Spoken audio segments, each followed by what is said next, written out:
So this video is on the vessels of the fetal pig. So first we'll start with the ones coming off the heart. This one right here is the pulmonary trunk. This one above it is the aorta, and you can tell that because there are these two beautiful branches coming off of it. The one on the right is the brachiocephalic trunk with brachiocephalic artery, and the one on the left is the left subclavian artery. Coming off the brachiocephalic trunk, but behind this superior vena cava is going to be these two right here, the left and right common carotid arteries. What else is coming off of the brachiocephalic trunk is the subclavian artery, the right subclavian artery, kind of right around here. And then once that enters the axillary region right here, that becomes the axillary artery. Past the armpit region, axillary region, it's the brachial artery, so right about here. Same on the other side, except the subclavian comes straight from the branch, the left subclavian does, and it's axillary here, brachial past that point. I cut back the veins in another pig to show the artery branches better.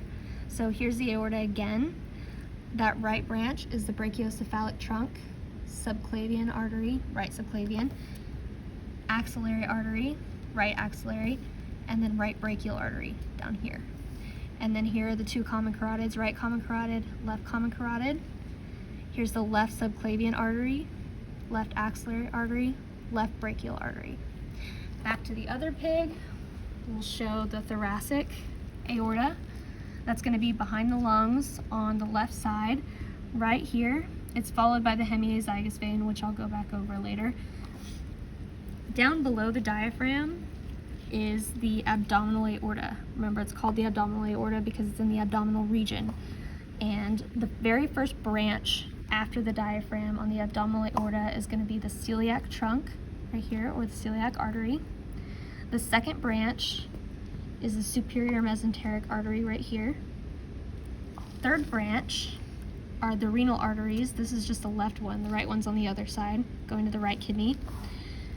Follow that down, and this little guy that follows the rectum up into the mesenteries is the inferior mesenteric artery.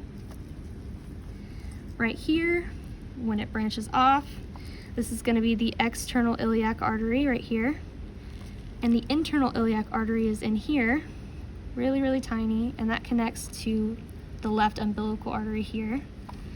After this branch right here, it becomes the femoral artery. This branch is irrelevant. It's not really important for what we're talking about. And then onto the veins. So right here, coming off the heart, is the superior vena cava. Coming off the superior vena cava are the internal jugulars, left and right, and the external jugulars.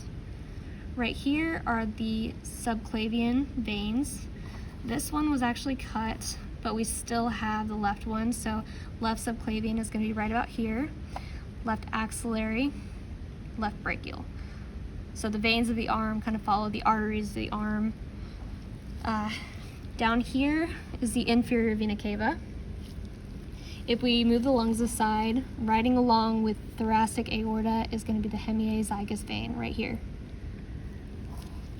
Down below the diaphragm, you still have this inferior vena cava, and the inferior vena cava branches off into the two renal veins that are entering the kidneys.